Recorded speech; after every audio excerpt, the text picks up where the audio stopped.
Salut! Ça fait longtemps ou quoi? Bonjour, bonsoir à tous, c'est Komorebi.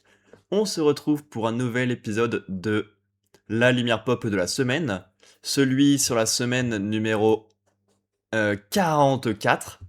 On peut dire qu'on a un petit peu de retard. En même temps, on est actuellement le 31 décembre. Bonne année, sans doute, quand vous verrez cet épisode. J'espère que vous avez passé de bonnes fêtes et que ça va depuis le temps.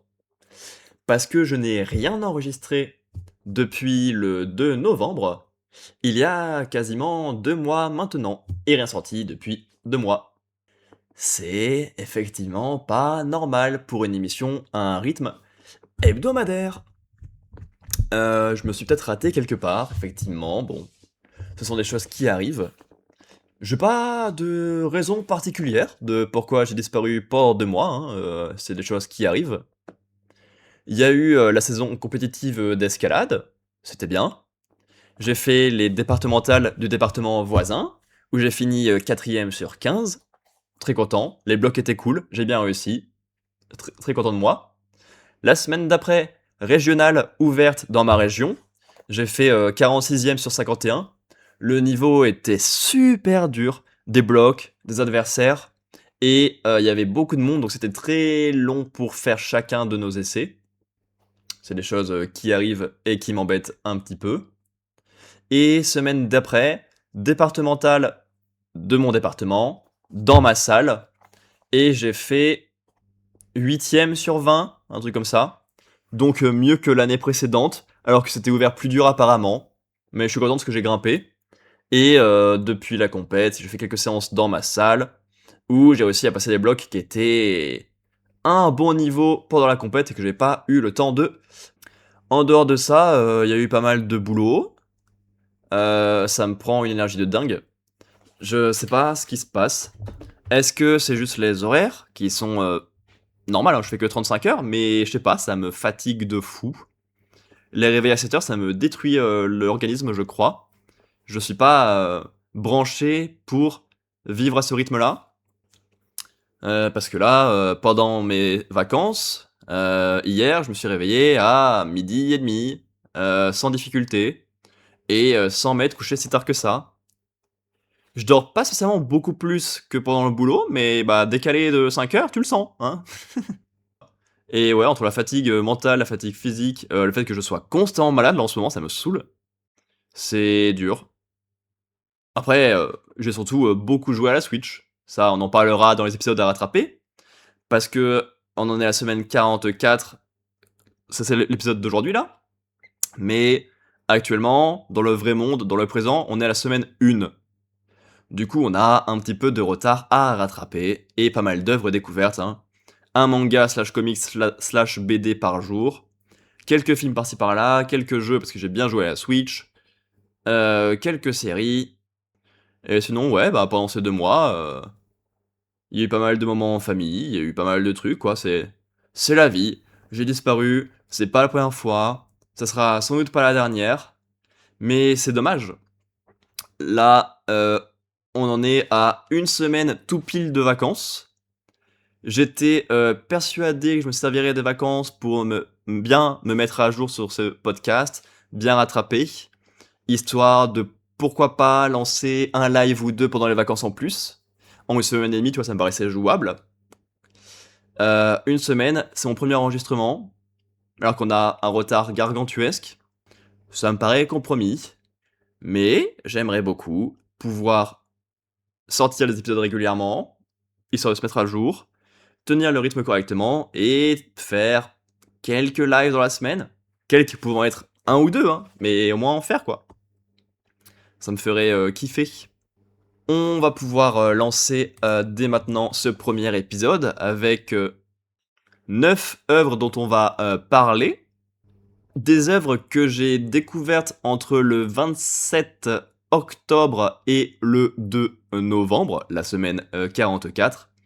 Donc autant dire que c'est des mangas, des comics, des BD, des films que j'ai découverts il y a 2 mois. Ça va pas être exceptionnel comme critique et analyse. Je vais me baser très grandement sur les mini-critiques que j'ai écrites Et après, on va essayer de faire le reste avec la mémoire, mais ça me paraît compliqué. D'autant plus pour les œuvres où j'ai lu beaucoup d'œuvres depuis. Beaucoup de tomes de plus depuis. N'hésitez pas à me dire en commentaire comment vous allez, ce que vous avez découvert récemment, ce que vous pensez des œuvres dont je vais parler dans cet épisode, à vous abonner et à lâcher un like. Bon visionnage! Tout d'abord, j'ai lu le volume 23 de Undead Unluck, un des mangas que j'ai le plus kiffé lire parmi ceux disponibles en français sur Manga Plus. Il me semble qu'il s'est fait dépasser maintenant. Effectivement, actuellement, il est deuxième au global derrière Ichi the Witch. Mais en même temps, Ichi a moins de concurrence vu qu'il a commencé après l'arrivée de Undead Unluck. Sinon, il y aurait eu plus match, je pense. Mais oui, Undead Unluck, gros plaisir à lire à chaque fois sur Manga Plus. Et donc, j'ai eu un étrange sentiment de déception, dira-t-on, en lisant ce tome. Parce que c'était très bien, mais j'avais des souvenirs d'exception dans les chapitres concernés. En même temps, cette deuxième grande saga est un peu plus molle et un peu plus facile pour les personnages. Et c'est les premiers éléments de difficulté qui arrivent ici avec les maîtres des règles, que sont Beast et Language. Mais il y a quand même un poil trop de facilité encore. C'est moins exceptionnel que j'avais souvenir. Bon, des choses qui arrivent, hein, de changer d'avis ou d'avis dépendant du contexte, mais ça fait bizarre, toujours. Parce que on a la fin très rapide du combat contre Beast qui avait été lancé au volume précédent. En effet, Undead, Unbreakable et... C'est quoi le nom du pouvoir de celui qui va vite? J'ai Unspeed, mais c'est pas ça. Unarrêtable, en anglais, bien sûr. Unstoppable, qui comprennent l'existence et l'utilisation des âmes. Ils peuvent se tourner vers les anciens propriétaires de ces pouvoirs pour demander des conseils et récupérer leur expérience. Ça sort un peu de nulle part, mais c'est assez logique que ça soit une des règles maintenues de boucle à boucle et que ça soit utilisable. Mais peut-être qu'il aurait fallu étaler la compréhension sur un peu plus de temps. Là, ils se rendent compte de l'existence et ils enchaînent en comprenant très rapidement. Ce qui offre une victoire très facile contre Beast, qui est un peu sacrifié sur l'autel des power-up. Derrière, on a un passage que j'aime beaucoup, dans la discussion autour de Luna et de Sol, pour essayer de comprendre leur raisonnement, comprendre leur petit jeu dans l'univers, comprendre qui a créé quoi et dans quel but, c'est sympathique. Derrière, Saul, la règle que nos personnages viennent d'utiliser, réussit à motiver les autres maîtres des règles parce qu'ils sont en danger. C'est le seul à pas sous-estimer les adversaires qu'ils ont à affronter. Et donc, très directement, Language va attaquer Ichiko, parce que c'est la plus liée au pouvoir des âmes, vu qu'elle l'avait déjà un peu fait dès le tour précédent. Et surtout, essayer de viser Nico par son biais, parce qu'elle a un gros grief contre lui, qui a été créé dans les boucles précédentes. Et donc on assiste à un gros jeu, à un gros combat, pour essayer de recréer l'ancien Nico.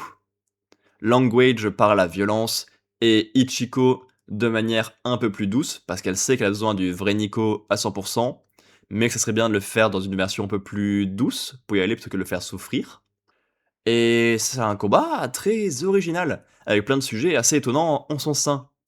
On a l'imagination, la science, le langage, l'intelligence, les croyances, tout ça qui sont assez mélangés, parce que le but du combat, c'est de donner un mot qui commence par la syllabe du mot donné par l'adversaire, et les objets sont censés pouvoir te protéger, ou attaquer, ou fusionner entre eux pour faire une grosse attaque combinée. Et c'est très original et ça marche bien, sans être particulièrement compliqué à lire, parce que c'est en tour par tour, ça ajoute les croyances et les langages petit à petit. Nico, à la base qui est purement scientifique, apprend tout ça petit à petit pour essayer d'ouvrir son esprit à un univers plus large et pouvoir redevenir l'ancien Nico. En plus de ça, on ramène Feng dans l'équation, qui est bien sympa d'un seul coup. Mais bon, bah, il se bat bien, donc ça va. Et le volume se termine sur des gros sacrifices pleins de confiance, parce que ben, Foucault a réussi à créer une sacrée équipe avec des liens bien forts, où les personnages sont prêts à mourir en faisant confiance à leurs camarades pour les ramener. Au final, il y a plein de très bonnes choses, mais ouais, la vitesse de résolution pour Beast et le léger sentiment de déception en passant de excellentissime à très bien, c'est ça qui fait baisser un chouille ma note, mais ça reste un solide A. Ensuite, j'ai lu le volume 13 de No Longer Rangers. C'est ça, la durée de Castle Catupet, c'était 14. C'était 14. Donc, on n'a pas encore dépassé la série précédente de l'auteur, mais on en est très proche. À voir, parce que pour l'instant, c'est très aléatoire. Là, on est dans une guerre avec le troupier D et ses quelques coéquipiers, les Rangers et les Envahisseurs. C'est sacrément bordélique, parce qu'il y a déjà 3 clans de base avec pas mal de personnages différents. Et ces personnages différents, ça arrive qu'ils aient des objectifs différents, et que ce soit un peu compliqué de les présenter, de les mettre en place, de les mettre en compétition, et ça fait un arc assez indigeste. On a les incolores de l'examen du début qui arrivent, qui ont un super esprit, qui ont été bien modelés par le troupier D, et qui sont étonnamment balèzes. C'est à peu près tout ce qui sert dans le tome, mais ils sont là. Derrière, on a une alliance entre D, Angel et Canon, qui sont à la base de 3 clans différents. C'est pour ça que l'alliance est plutôt compliquée à mettre en place, mais elle en est encore plus intéressante, parce que oui, en ayant chacun leur propre objectif, tu peux te rapprocher un peu plus d'un autre clan que le tien, ou créer un 4e clan à part. Le volume est surtout intéressant au niveau des personnages de Angel et de son père, parce que Angel est complètement perdue, parce que son objectif est assez con. Elle veut créer de la souffrance auprès de tout le monde, pour que tout le monde utilise cette souffrance pour se rapprocher, créer des ponts solides entre eux, créer des vraies relations et des humains solides. Mais le plan est assez con et assez brinque-ballant, parce qu'au final, elle n'est qu'un simple outil pour son père, qui, on l'apprend, était amoureux d'un général fut un temps, a subi plein de trahisons, voit les autres comme un outil dans le seul but de ramener son amour perdu. Apparemment, dans le volume, il y avait un flashback de Green, qui était de Green Ranger, qui était assez oubliable. Et effectivement, je l'ai oublié. On a le personnage de Hibiki qui se fait haïr, juste parce qu'il est moche et pas comme les autres, alors qu'il veut juste vivre sa vie tranquillement. C'est ok. Et j'ai écrit NON Le réveil à la fin. Je sais plus pourquoi. Doit y avoir un personnage qu'on voulait pas voir revenir qui se réveille à la fin. Peut-être de manière violente ou pas. Voilà.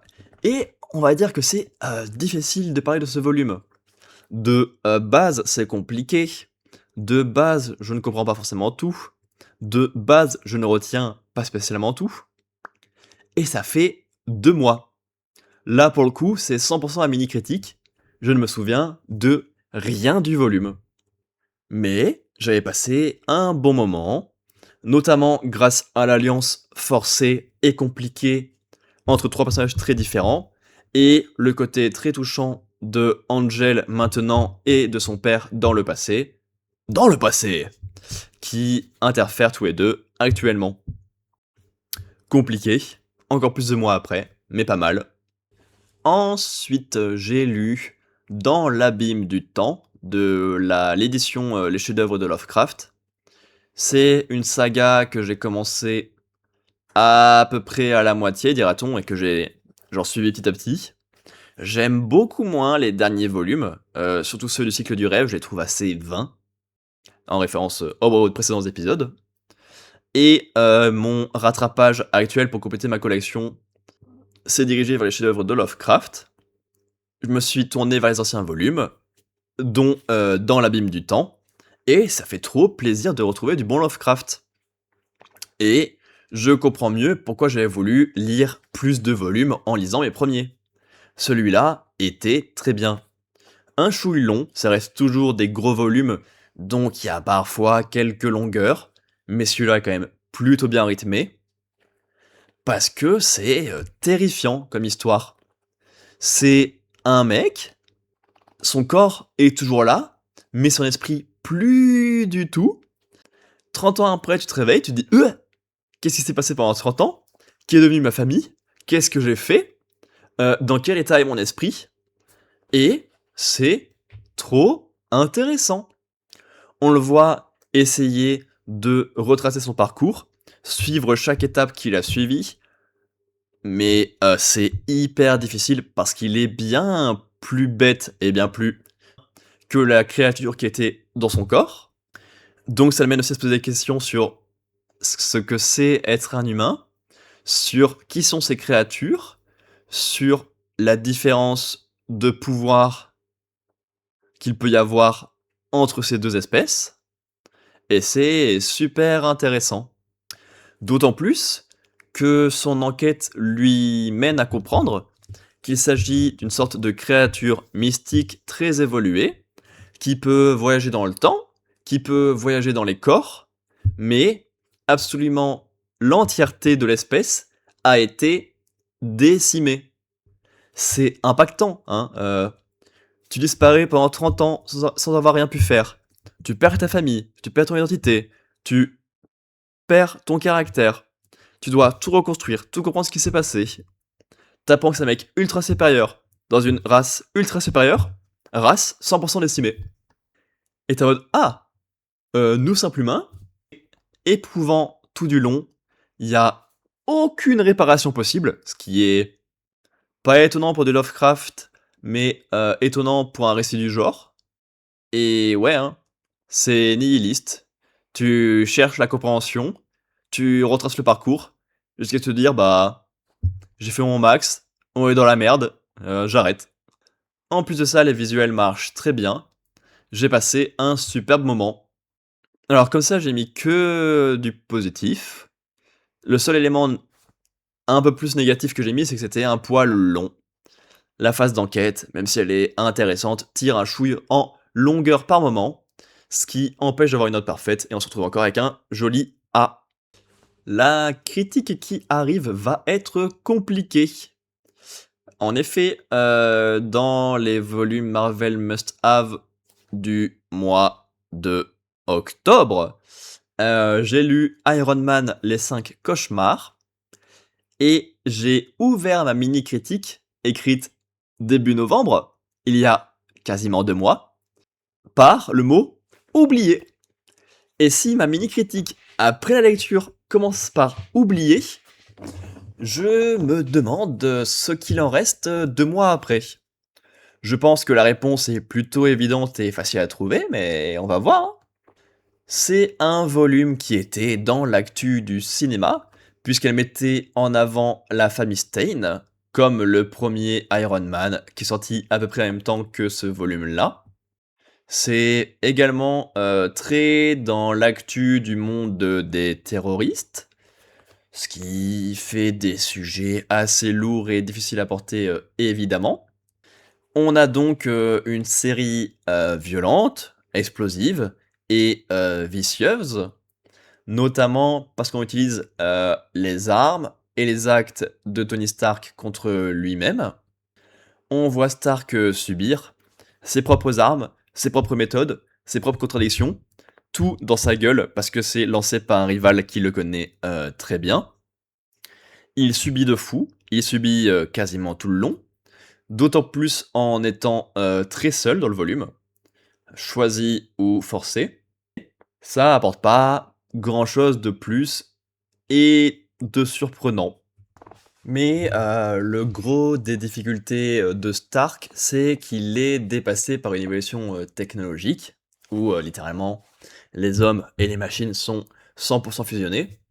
C'est pas nouveau du tout de le voir prendre un peu de retard avant soit d'annuler parce que c'est trop dangereux, soit de le récupérer quand même, de s'en servir, et c'est ok. C'est pas le meilleur plan, hein, de juste dire bon, ils ont raison de faire ça, je vais le faire aussi, ça a marché. Il y a un gros sujet sur la séparation entre humains et machines. C'est un sujet déjà vu chez Iron Man. Différence entre l'armure et le faible humain, très riche à l'intérieur. Là, vu que les machines sont littéralement dans les humains, le sujet se pose aussi, mais de manière un peu plus pernicieuse et compliquée. On a Iron Man qui agit partout en même temps. C'est un poil trop. On a un passage cool avec Spidey dans un chapitre bonus à la fin, je prends. Mais ma plus grosse incompréhension, c'est que les 5 cauchemars qui donnent le titre à cette saga ne sont pas du tout utilisés. Iron Man cite 4 des cauchemars qui le terrifient en début. Il rajoute un lié à Stain à la fin. Et toi, bah oui. Le propos, c'est quoi? C'était quand même sacrément rompiche. Ensuite, j'ai lu Astérix en Lusitanie, 41e aventure des petits Gaulois. Je comptais pas spécialement la lire à la base. J'ai toujours lu et suivi Astérix par le biais de mon père. Il s'achète les BD depuis un petit moment et je lis quand il les achète. Mais bon, je suis pas plus fan que ça. Au hasard des cadeaux d'anniversaire, mon père s'est retrouvé avec 2 exemplaires du volume. Parce que entre mon frère et moi, il y a un de nous deux qui n'a apparemment pas assez communiqué, vu que l'autre n'a pas du tout fait attention que c'était déjà acheté. Et donc, on s'est retrouvé avec 2 volumes. J'en ai gardé un. C'est des choses qui arrivent. Et le volume, bah, c'est Astérix, quoi. C'est sympa, ça se lit bien. Le but, c'est d'aller en Portugal pour enquêter sur l'empoisonnement d'une boisson dans le but de sauver un innocent. Les Romains pensent que c'est un type qui a fait ça. C'est pas lui, c'est des Romains qui complotent et qui rejettent la faute sur les Portugais. Donc c'est plutôt dans l'enquête, dans le déguisement, dans le voyage, dans le fait d'être poursuivi partout, plus que dans l'action. C'est pas des plus communs dans un Astérix, donc je le prends, c'est plutôt cool. Et au final, bah, ils remontent la piste de l'innocent, ils comprennent qui a fait ça parce que bah, il est au courant, et après ils vont le piéger en allant à une fête, en le faisant boire beaucoup, et en faisant dire la vérité à son allié, pour que les deux plongent. L'intrigue globale, elle est un peu rompiche de fou. Heureusement, j'ai trouvé la présentation du Portugal plutôt cool. J'aime beaucoup cette mélancolie globale. C'est sans doute évidemment très cliché dans plein d'aspects, un peu comme chaque pays que découvre Astérix. Mais moi j'ai passé un bon voyage au Portugal. Le volume est plutôt rigolo, il y a des bons jeux de mots, ça se moque des pubs, ça se moque de la retraite, se moque des gens qui veulent tout faire pour leur image plus que pour les actions en elles-mêmes. Au final, c'est plutôt bien, mais c'est du Astérix, donc bon, ça reste assez plat et dans des chemins bien tracés qu'il faut plus quitter du tout, parce que sinon, ça brise le travail tard à l'époque de Uderzo et Goscinny, et ça serait sacrément dommage. Ensuite, j'ai vu Yoroi, le film d'Orelsan. Ça me fait beaucoup rire à quel point l'image et les petits univers fictionnels ressemblent au clip de l'odeur de l'essence. Mais bon, bah, c'est plutôt logique. David Thomas Zembé. Le réalisateur du film, c'est le réalisateur du clip. Donc ça se tient que ça se ressemble par un moment. Fond noir, dalle lumineuse au sol, juste un chouille de décor minimaliste, et ça marche bien. Je trouve les monstres moches. Pas dans le sens où ils sont bien faits et ils font peur, donc ils sont juste des monstres moches normaux. Ils sont factuellement dans des rendus et dans des idées qui les rendent moches de base, en dehors de leur idée de base. On retrouve les thèmes très habituels d'Aurel, hein. La solitude, la famille, la célébrité, les rêves. On ajoute le Japon et les monstres, dont il parle assez peu dans ses sons jusqu'ici, mais qu'il aime, on le sait, ça marche bien. Les musiques sont cool, il y en a 3 dans le film, je crois, mais elles sont pas très bien intégrées. Le générique de fin, juste une intro pour expliquer facilement, et une sur les amis, je crois. Zami! Oh, tu as mis l'écran Scooby! Tenter une imitation pour la première fois en direct, c'est un peu étonnant de faire ça, je pense. Mais bon, c'est des choses qui marchent. En plus de ça, j'avais écrit que c'était les meilleurs de l'album, parce que depuis, j'avais eu le temps d'écouter l'album avant d'écrire ma mini-critique, et j'aimais beaucoup... j'ai plus ma tier list. J'aimais beaucoup Yoroi. C'est que ça le titre du premier morceau. Non, Yoroi c'est l'armure, c'est la dernière. Je suis une banane. J'aimais beaucoup Le Pacte, Tellement d'amis, La Petite Voix et Yoroi.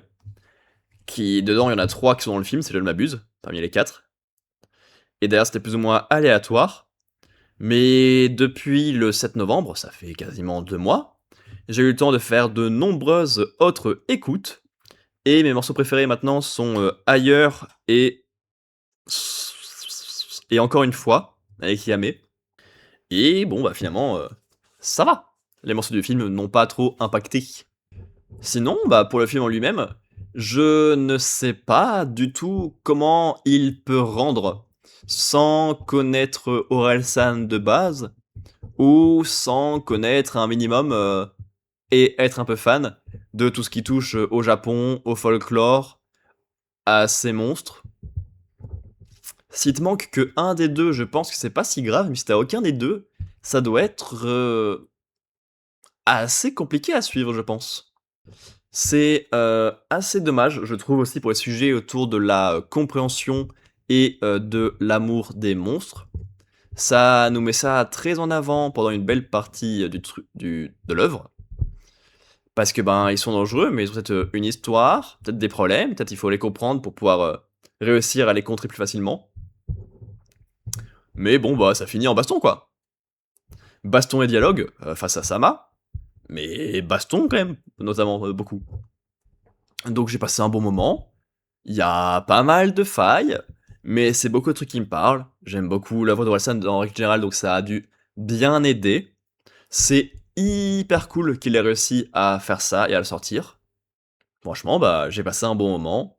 Et l'album m'a marqué également. La preuve, puisque voilà un cadeau de Noël reçu tout récemment, avec le vinyle de l'album. Je suis ailleurs, loin, loin, loin, loin, loin de vous. Ah. Ensuite, j'ai découvert Arco, un peu par hasard. En fait, mon pote de grimpe, qui est mon ami qui habite le plus proche de moi, il a une connaissance qui a bossé sur le film, sur la finition des décors, je crois, un truc comme ça. Donc il en avait entendu parler et voulait soutenir son travail. Donc il m'a proposé, on allait le voir tous les deux. On retrouve bien l'animation française au niveau de la forme des personnages et du style d'animation. Parce que j'ai vu pas mal d'animés français qui avaient cette gueule-là récemment. C'est pas un style qui me parle beaucoup. Sans doute question d'habitude qui correspond pas trop à ce que je consomme et à ce que j'apprécie. C'est pas horrible, mais c'est pas mon délire. Par contre, au niveau, des thèmes et de l'histoire, c'est des trucs bien plus, français et plus originaux. Mais ça a pas de sens du coup. Ouais, parce que ça a effectivement la gueule de trucs français que j'aime pas trop, parce que j'ai pas l'habitude, mais ça essaye pas mal de copier les animations, japonaises à la Miyazaki. Ce qui est dommage. C'est bien d'avoir une identité et une personnalité propre.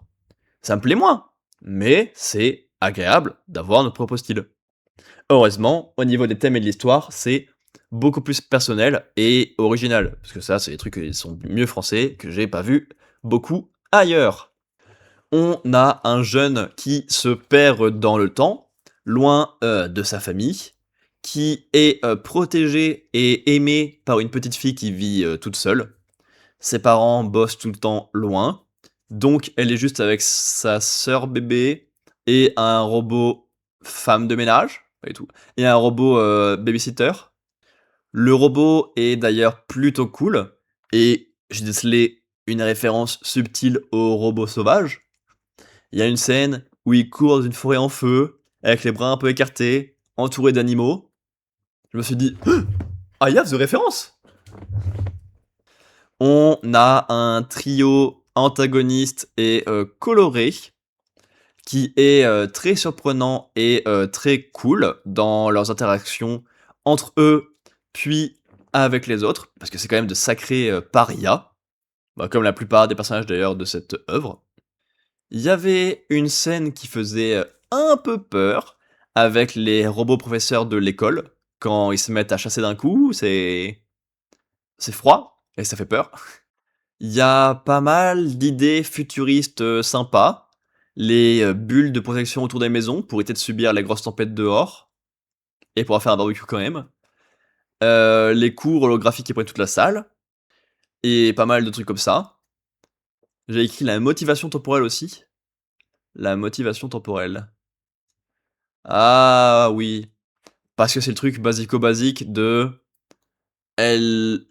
Arco qui se perd dans le temps motive la jeune fille qui l'aide. Et en grandissant, c'est elle qui crée l'habitat dans lequel habite Arco. Ouais, c'est une sorte de boucle vertueuse temporelle. Pas un souvenir fou, même si du coup les personnages sont plutôt marquants et attachants, parce qu'ils sont originaux et ont des thématiques originales. Pas fan des visuels, mais je suis plutôt content de ce que j'ai découvert. Ensuite, on a continué notre petit marathon de JoJo's Bizarre Adventure Diamond is Unbreakable, la partie 4, avec le volume 13. Un volume plutôt en dents de scie et en deçà. C'est pas marrant.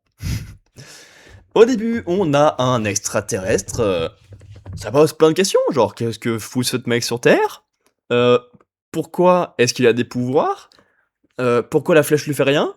Est-ce que la flèche déclenche des pouvoirs extraterrestres? Mais les personnages ne posent pas de questions.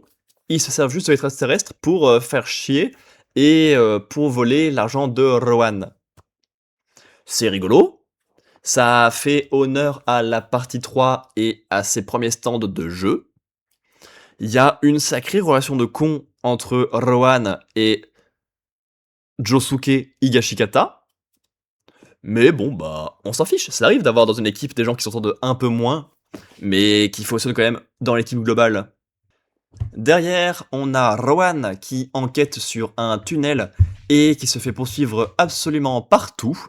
C'est impressionnant. Ça fait penser à la partie 8. Ouais, je fais des rappels de séries, de parties qui arrivent dans 4 parties. Et ça crée une grosse confiance entre eux d'un coup. Ils s'aiment pas, mais ils se respectent et font confiance aux capacités mentales et de pouvoir l'un de l'autre. Ça marche très bien. Derrière, c'est Josuke qui est poursuivi partout. C'est stylé, il y a du suspense, il y a de l'énergie, c'est original. Je trouve que c'est assez bien trouvé les façons dont Josuke arrive à s'éloigner de son poursuivant et les façons dont le poursuivant arrive à le rattraper. Les deux sont cool, ça marche bien. On apprend que c'est un stand automatique sur un mec malade. La fuite est réfléchie de fou. Au global, c'est juste que le volume s'ouvre sur un truc, bizarre et assez inintéressant et que le reste, même si la poursuite est hyper bien pensée et que ça a permis un gros coup de boost à leur relation, ça reste, pas le volume le plus poussé de la partie. Mais dans la globalité, ça en fait qu'un petit B. Ensuite et enfin, j'ai lu le volume 14 de JoJo's Bizarre Adventure, partie 4, Diamond is Unbreakable. Meilleure découverte de cette semaine-là. On termine cet arc de la poursuite géant en punissant de manière très intéressante et très bien trouvée le mec bien dégueulasse qui les poursuivait. La conclusion à l'arc est bienvenue, fallait pas que ça dure plus longtemps, et elle est bien trouvée dans le pardon et l'utilisation de cet adversaire particulier. Je prends. Derrière, on a un chat manieur de stand qui arrive à la famille Kira. C'est à la fois très mignon et sacrément terrifiant, tous les deux. Et le chat et Kira, c'est un moment difficile. Parce que Kira est dans la merde, tu vois. Il doit se débarrasser d'un chat manière de stand, puis d'une plante qui est le chat manière de stand, tout en faisant ça discrètement, pour pas se faire repérer par son fils, et pour pas se faire repérer par sa femme, qui est la plus proche à chaque fois du chat, puis de la plante. Et ça donne des beaux combats à la con. C'est stressant, ça doit être tout fait en cachette sans prendre de dégâts, et on est sûr de comprendre ce qui se passe, qui est l'adversaire, qu'est-ce que c'est ce chat plante manière de stand, c'est quoi son pouvoir, comment fonctionne son instinct de chasse, parce que ça reste une intelligence inférieure à un humain. C'est hyper intéressant et très partie 4. Et derrière, on suit Hayato, son fils, qui enquête, qui découvre et qui est terrifié. Ça marche trop bien. Dès que ça touche à Kira et à sa famille, j'adore cette partie-là. Et derrière, on est un peu plus sur le truc rigolo habituel. Notre équipe tombe sur un mec bizarre dans un pylône électrique qui vit dedans. Qui a dit partie 8 ? Évidemment, meilleur volume de la semaine, un S bien mérité. Eh ben nickel, 1h04 d'enregistrement, j'ai la gorge en feu, je me sens hyper fatigué, trop bien. En fait, c'est pas le boulot qui me fatigue, c'est juste de parler aux gens, je crois. Franchement, ma gorge me pompe une énergie gargantuesque, c'est fou. Moi qui voulais enchaîner sur un deuxième enregistrement et faire le montage de plusieurs épisodes d'un coup, histoire de, tu vas faire ça par étapes tranquille, je vais faire une petite pause. Peut-être je vais enregistrer un petit bout de l'épisode 45 avant d'aller au nouvel an, mais c'est pas gagné d'avance. En tout cas, ça m'a fait plaisir de vous retrouver. On va essayer d'enchaîner un peu les épisodes pour rattraper mon retard. Parce qu'on a 44, 45, 46, 47, 48, 49, 50, 51, 52 et semaine 1 qui s'achève bientôt, qui est en cours. On a en soi 9 épisodes de retard. On a un peu de boulot.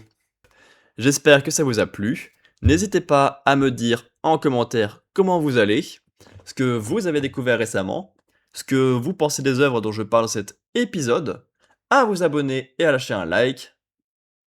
On se revoit prochainement pour continuer notre rattrapage. À minima, dimanche prochain, 15h. Peut-être avant, en fonction de mon rythme de travail. On verra bien.